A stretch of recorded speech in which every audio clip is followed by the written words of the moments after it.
So what if I told you that the whole concept of striving for wealth, trying to get a promotion or just wanting to improve your financial status, what if I told you that's a completely modern invention? I mean, it sounds crazy to us today, right? Right, because for the vast majority of human history, trying to better your material lot in life wasn't just viewed as strange, it was actually seen as a direct threat to the stability of society. It is incredibly counterintuitive for anyone alive right now. We just assume that working for a paycheck, buying things in a market, that it's all fundamental human nature. Yeah, exactly. Like it's just how humans are wired. Exactly. But when you look at Robert Heilbronner's classic book, The Worldly Philosophers, you quickly realize that for centuries, society was held together by only two forces, and those were custom and command. Right. Okay, let's unpack this. Meaning you did what your parents did, which was custom. Like if your father was a blacksmith, you were a blacksmith. Yep, no career fairs back then. No, definitely not.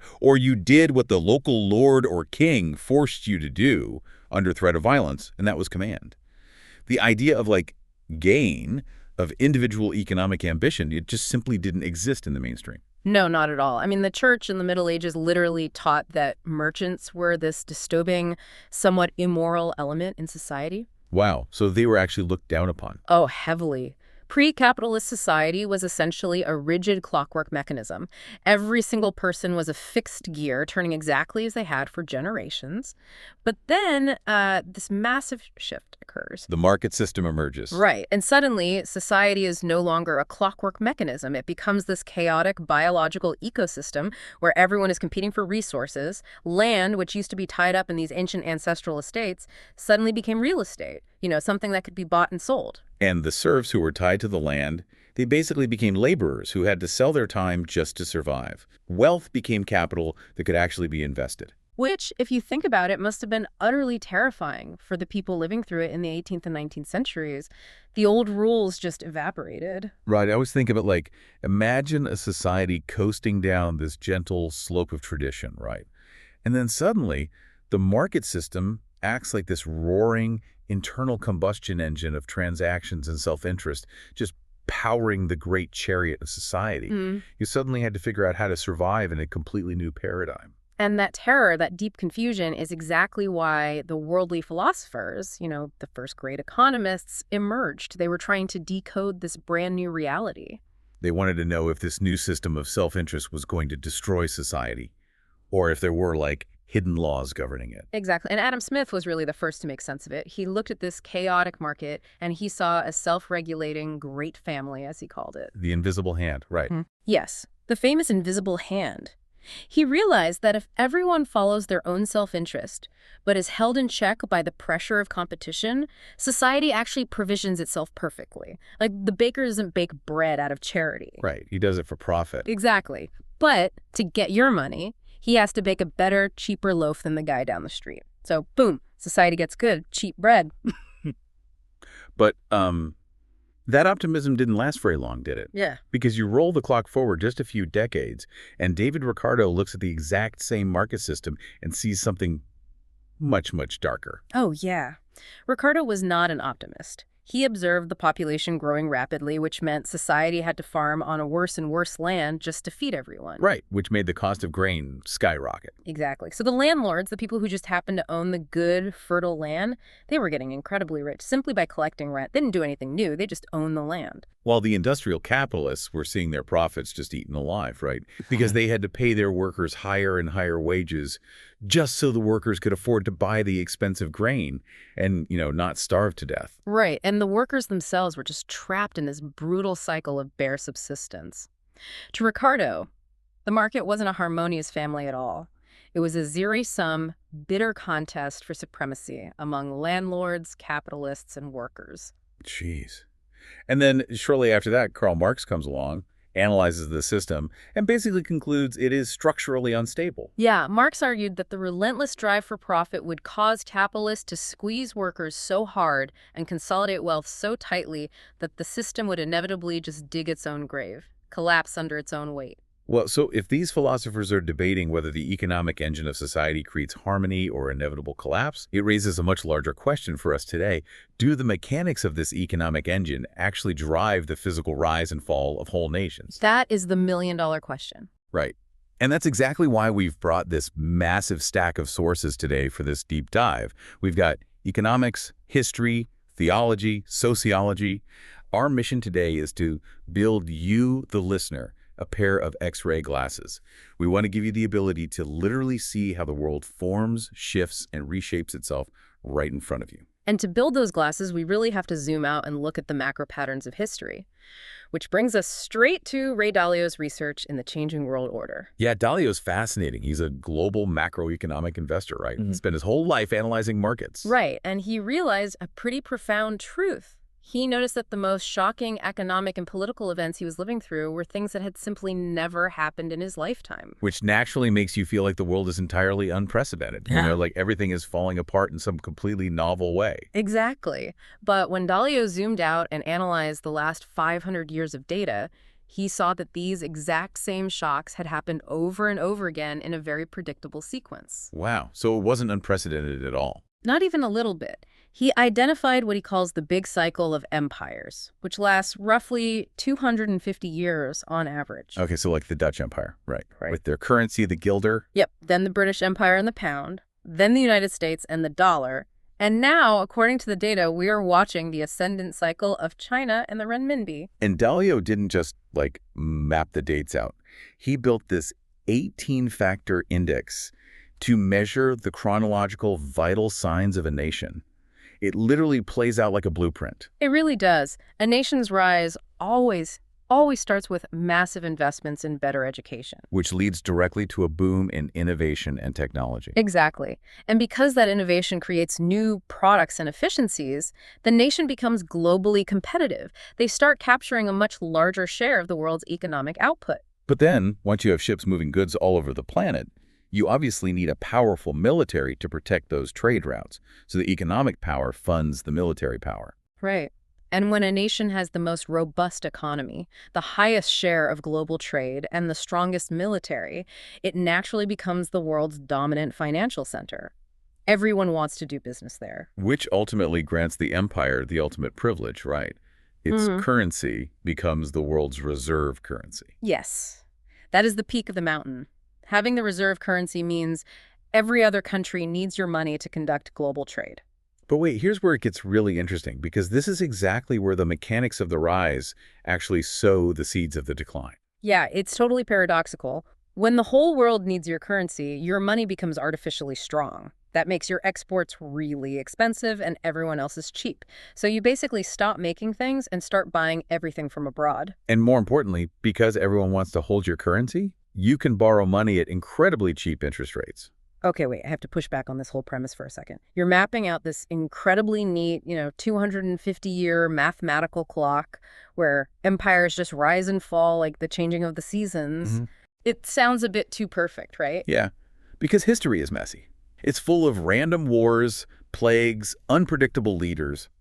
Are you really telling me these empires fall because of rigid mathematical laws and we can just time geopolitical markets using a spreadsheet? Well, no, that's the thing. The math isn't causing the cycle. The math is just a measurement of human psychology playing out across generations. Dalio really stresses that this is a multi-generational behavioral cycle. Okay, what does that look like in practice? Think about the people who actually build the empire. They go through extreme hardship, maybe a major conflict or a depression. And because of that trauma, they heavily value hard work, they save their money, and they invest in infrastructure. Right, they have that grit. But then their grandchildren grow up in an era of unprecedented wealth, peace, and that reserve currency privilege we talked about. Exactly. They don't have the muscle memory of the hardship. So they take the prosperity totally for granted. Precisely. Instead of saving, they borrow heavily against the future to fund a really high consumption lifestyle. They just bet that the peace and prosperity will simply continue forever. Wow. So the decline isn't some mystical law of physics. It is just the predictable result of a society getting too comfortable and relying on debt instead of productivity. That's it. And this is why looking through these X-ray glasses is so vital for you as a listener. Think about your own family tree. Your grandparents likely lived through that gritty, disciplined rise phase. Your parents probably experienced the golden top phase. And now You're experiencing the messy transition into decline, which feels incredibly chaotic, specifically because you have no personal frame of reference for it. It's like being on an escalator that suddenly shifts gears and changes directions.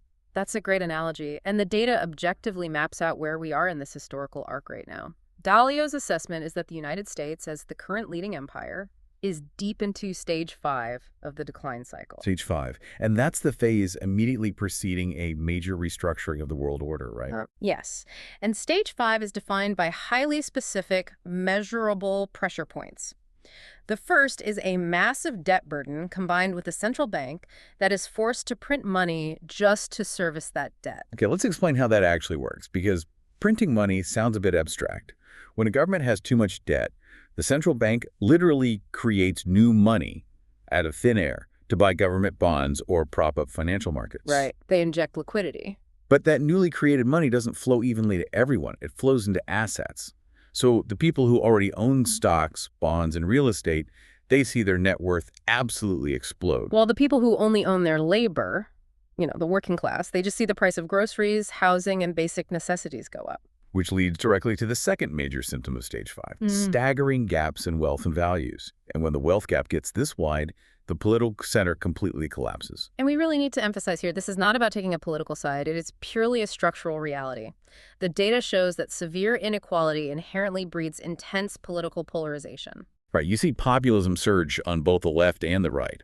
The left demands massive wealth redistribution to fix the inequality, while the right fiercely defends traditional systems and pushes back against changing cultural norms. And that internal fighting just paralyzes the country. Meanwhile, the final symptom of stage 5 hits, which is rising external conflict. While the leading empire is consumed by internal political warfare and debt, a rapidly rising power, which in the current cycle is China, begins to challenge the old empire globally. But those widening wealth gaps and political fractures, they aren't just an accident of history, are they? They're the direct result of how we've managed our economic engine over the last 40 years. Absolutely. Our sources on globalization and societal transformation highlight this perfectly. For decades, the dominant philosophy was the neoliberal economic ideal. Right, this belief that free markets, deregulation, and globalization would just automatically solve all our social problems. People literally called it the end of history. They assumed democratic capitalism had permanently won. But Joseph Stiglitz's work points out that this specific version of globalization is currently being checkmated. The architects of this system focused entirely on what economists call allocative efficiency. Okay, translate that for us. It basically just means they designed global markets to move capital, resources, and production to wherever it was cheapest and most efficient. And on paper, that lowers the cost of goods for everyone, right? On paper, yes, but Stiglitz emphasizes that they completely ignored the distributional consequences. When you shift an entire society from a manufacturing economy to a service economy, you displace millions of workers. Right. The market might be moving capital efficiently, but a free market does not magically retrain a 50-year-old steelworker to become a software engineer overnight. No, it doesn't. And the assumption that the market would just sort it all out left entire communities decimated. Which feeds right back into Dalio's stage 5 populist anger. The people left behind by globalization are the ones voting to tear the system down. Exactly. And compounding all of this is another source we have on civilization and permanence. It basically argues that democratic capitalism, as we know it today, was fundamentally built on the back of the Industrial Revolution. Right. The institutions, the voting cycles, the labor laws, they were all designed for a factory-based world. But now we are standing on the precipice of the information age and the AI revolution. Industrial-era governance is like trying to run advanced artificial intelligence software on a 1990s operating system. The hardware is just overheating. Clinging to the nostalgia of industrial-era systems in an AI-driven world is actively dangerous because the speed of technological change is vastly outpacing the speed at which our institutions can actually adapt. I have to be honest, synthesizing all of this, it feels incredibly bleak. I mean, we have the philosophical engine of capitalism sputtering. We've got the historical 250-year cycle pointing definitively toward decline and conflict. And technology is rewriting the rules faster than we can even comprehend. It does feel fatalistic, like we're just passengers strapped into a vehicle hurtling towards stage 6, which Dalio notes is often defined by major upheaval, debt restructuring, or outright war. Yeah, it's terrifying. It is very easy to succumb to that fatalism. But this brings us to the most vital layer of our analysis today. History is not a rigid script that we are doomed to blindly act out. Understanding the cycle is actually what gives us agency. Okay, so how do we exercise that agency? Well, we look at the theological and sociological logic of Russell Botman. Botman's framework completely changes how you look at a crisis. He was a theologian who studied Dietrich Bonhoeffer, the German pastor who actively resisted the Nazi regime. Right. Botman was deeply focused on how individuals and societies navigate periods of massive, dangerous transformation, and he realized something profound.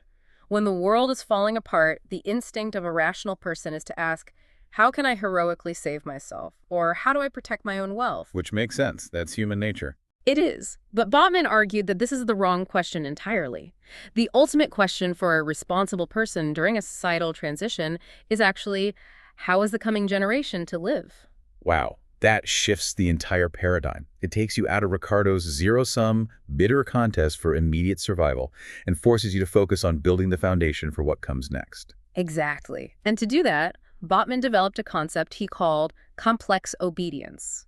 When the world gets messy and frightening, human nature craves simple obedience. We want black and white answers, rigid dogmas, a strongman leader, or just a return to some idealized past. But complex obedience means refusing those easy answers. It means fully embracing the complexity of modern science, the nuances of economics, and the competing needs of diverse populations. It requires engaging with the world as it actually is, not as we wish it was. And when you embrace that complexity, it leads to what he called hopeful agency. Transformation isn't just about managing the decline of an old empire, it is about actively making history for the coming generation. You refuse to be a captive of the past. I love that. And this theological concept of hopeful agency bridges perfectly back to the hard economics of Dalio and Stiglitz, doesn't it? It really does. Dalio explicitly states that leaders and societies have a choice. If a nation recognizes that it's in stage 5, it can choose to aggressively invest in education again, repair its infrastructure, and focus on productivity rather than debt. A society can choose to bend the arc toward resilience. And Stiglitz echoes this by calling for a learning society. He argues that the massive leaps in human lifespan and well-being over the last 2 centuries didn't just happen because of free markets. They happened because of the Enlightenment. Right. They happened because societies embraced the scientific method, they agreed upon shared facts, and they built institutions designed to learn, unlearn, and adapt. There is a source in our stack on the concept of long-termism that illustrates the power of this learning society brilliantly. It shows how human trajectories can be intentionally changed by moral revolutions, completely defying economic gravity. The abolition of slavery in the 19th century is a perfect example of this. From a pure, cold economic standpoint, slavery was immensely profitable for the empires that utilized it. Right, an economist merely looking at allocative efficiency would not have predicted its end. Exactly. But a moral revolution occurred. A shift in human values fundamentally altered the long-run future of humanity, proving that we are not entirely bound by economic determinism. And our generation has the capacity to initiate a similar shift right now. We are not merely bystanders watching the big cycle happen to us. If we fully understand the transition we are in, we can start building flexible governance models designed for the AI era. We can address the wealth gaps and the political polarization by choosing policies that prioritize the health of the entire system rather than just fighting over the scraps of a declining paradigm. So what does this all mean? If you are listening to this, how do you actually apply these X-ray glasses to your life? Understanding history isn't about memorizing a timeline so you can be depressed about the future. It operates like a weather forecast. Right. If the historical data tells you a Category 5 hurricane of geopolitical transition is coming, you don't stand in the rain complaining that it shouldn't be raining. You buy an umbrella. Yeah. You reinforce your roof. And more importantly, you shift your mindset from how do I achieve personal success within the old system to how do I achieve significance by helping to build the new system. And moving from success to significance requires us to rigorously audit our own minds. We have used the worldly philosophers to show you the invisible engine of the market system. We've used Ray Dalio's data to map the historical cycles of rise and decline, clarifying exactly why we are seeing debt and polarization today. And we have used thinkers like Botman and Stiglitz to highlight our inherent agency to learn and adapt. But seeing the forces at work is only half the battle. Right. The final layer comes from the systems thinker Donella Meadows. She spent her career analyzing how to intervene in complex systems, and she identified that the single most powerful leverage point to change any system is the paradigm. The paradigm. The massive unstated assumptions that an entire society just implicitly believes to be absolute truth. Assumptions like economic growth can continue infinitely on a finite planet, or financial wealth is the ultimate measure of human value, or even technology will automatically solve our social problems. Those are the invisible waters we swim in. Exactly. The historical cycle only truly turns when the paradigm itself changes. And that is the provocative thought we want to leave you with today. If you want to not just survive, but actively shape the changing world order, the first step isn't rebalancing your 401k or arguing about the next election. The very first step is looking inward. Ask yourself, which of your own deepest, most unstated assumptions about how the world works is actually just a relic of a historical cycle that has already ended? Once you identify the assumptions that no longer serve the future, you can begin the real work of complex obedience. Exactly. Keep looking through those X-ray glasses. Keep learning, keep questioning your paradigms, and focus on making history for the coming generation. Thanks for joining us on this deep dive.